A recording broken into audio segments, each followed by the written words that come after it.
Good evening, everybody. This is one of the first episode of The Man in Red in English. My English is very, very bad, so I will try to, speak slowly and not in the same speed when I talk Italian. Of this episode, I've done 2 episodes.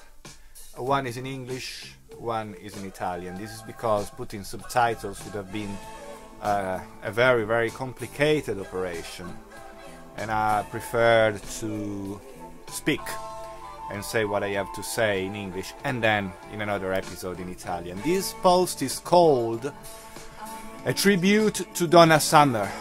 This is one of the best vocal female that I have listened since I was a child. In the pop disco era, she was absolutely the queen, and for me, she's still the queen.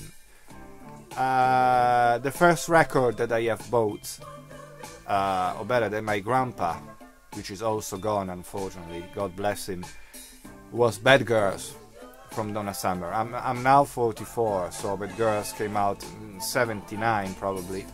In 1980-81, my grandpa bought me in the summer in a shop in Cuneo near Turin, because that was the music that was going in chart at the time, and it was very, very often played in radio in Italy, and I became totally a fan immediately. I didn't know who Donna Summer was, but I heard prior to that day, but I don't remember if I knew a lot about her. She was absolutely amazing. When the turntables played the first track of Bad Girls, which is Hot Stuff, the vinyl, for me, a new world of sensation and emotion opened to me, and my grandpa that day bought me the turntable and the vinyl. It was, of course, Italian press, not American press, because we were in Italy, and Casablanca Records licensed to Durium Records in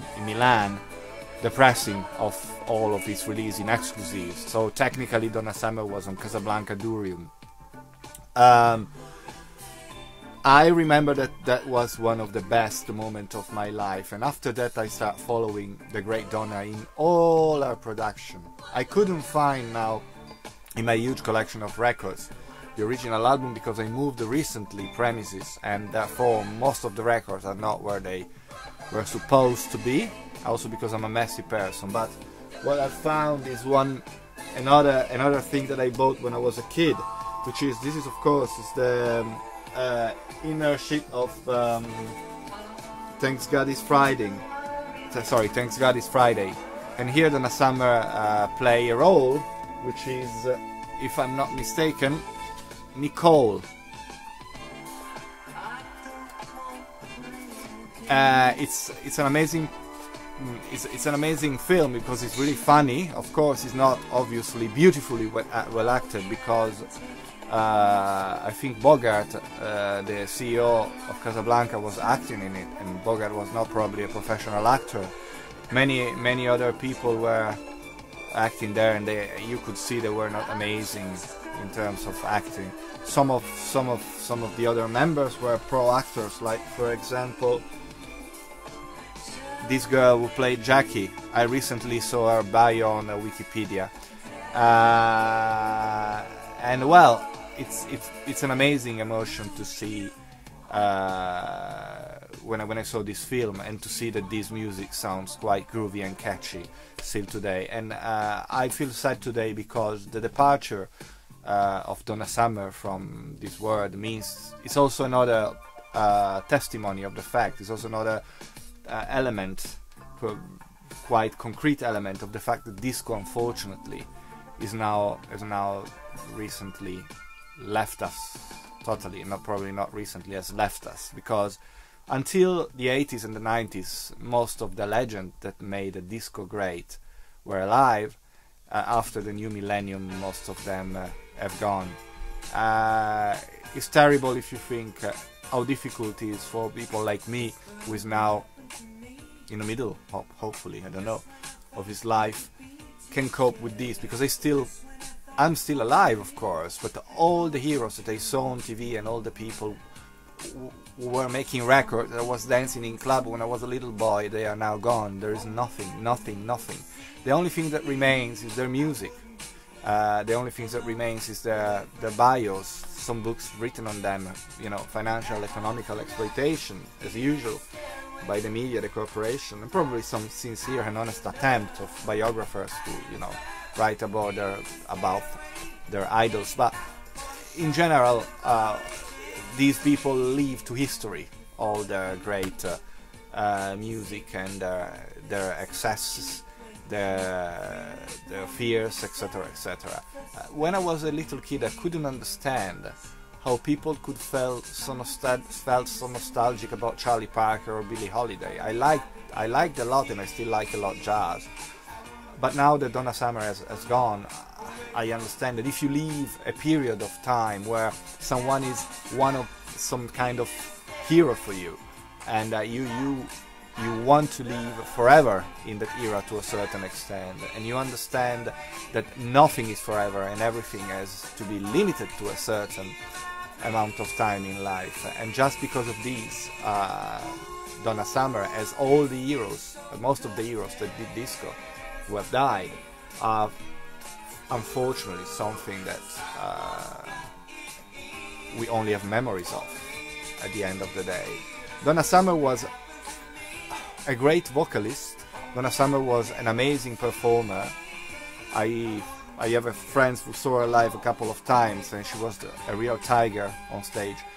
She had an incredible control of her voice. She has an amazing dramatic quality when she was singing stuff like MacArthur Park and many other songs which I loved. I remember that from the album Bad Girls, not only the funny and happy song Bad Girls was among my favorite, but Sunset People was another song that was incredibly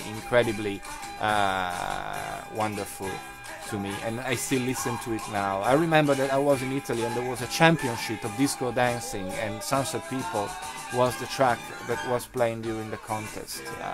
I'm talking about the early 80s.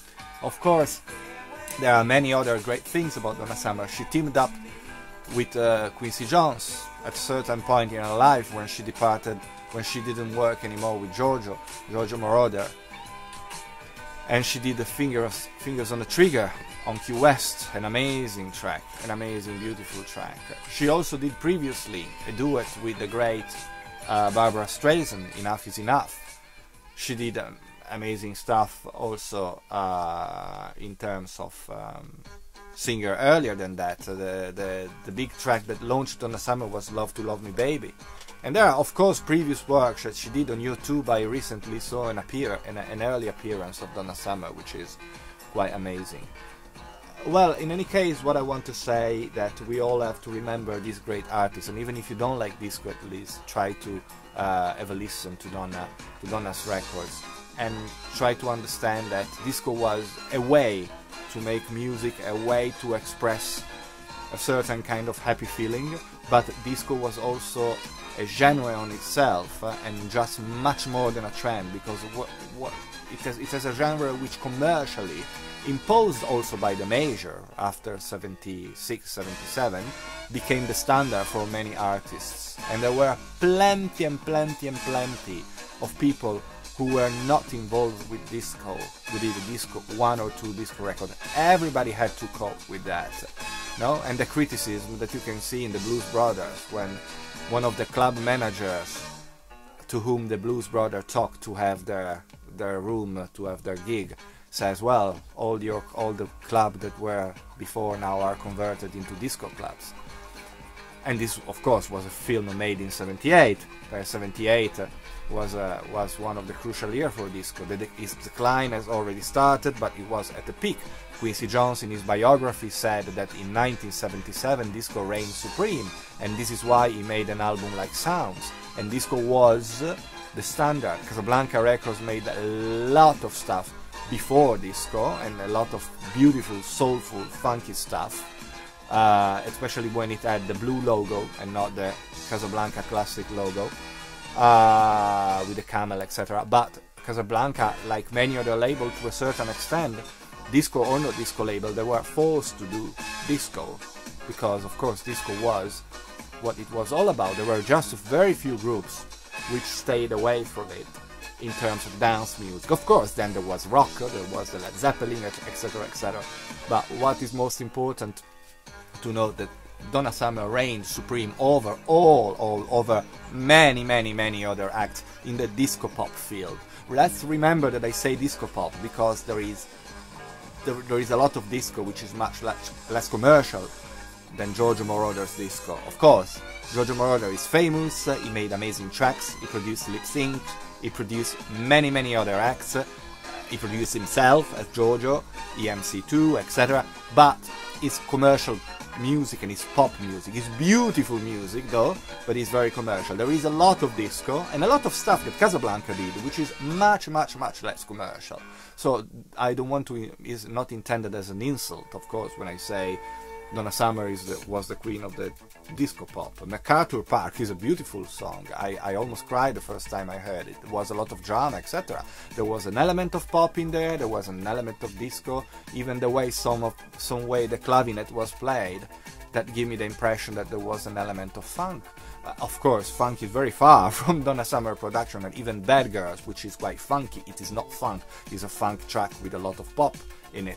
But naturally, we are talking about a person that, we are talking about a diva that reinvented disco to a certain extent. As we could make a very complex discourse for Le Chic, which reinvented the genre, Donna Summer, under the wings of Giorgio Moroder, was one of the most important things that we had.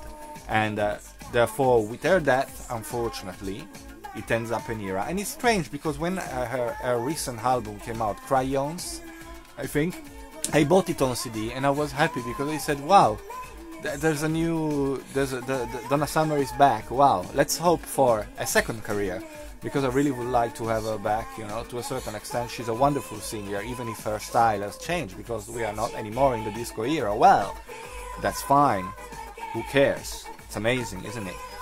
But in any case, Donna is gone. A lot of history of music is now needs to be written, probably also rewritten. We have to reassert the importance of disco in the music of the 70s and the early 80s, and also the great contribution of artists like Donna Summer, Giorgio Moroder, and others who did poppy disco, but with a great sense of style, with the best musicians that were available at the time, and of course with an incredible ability to arrange, perform, and place emotion into a track. I thank you very much for your viewing this. Sorry for this kind of example of horrible English, but this is the best I could do. I hope people who are more eloquent than mine will post or will put video blogs on Donna Summer. Thank you very much. Have a good evening. Bye bye.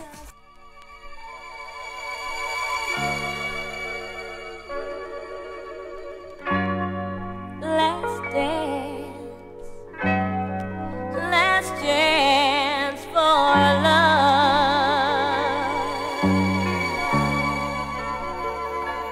Yes, it's my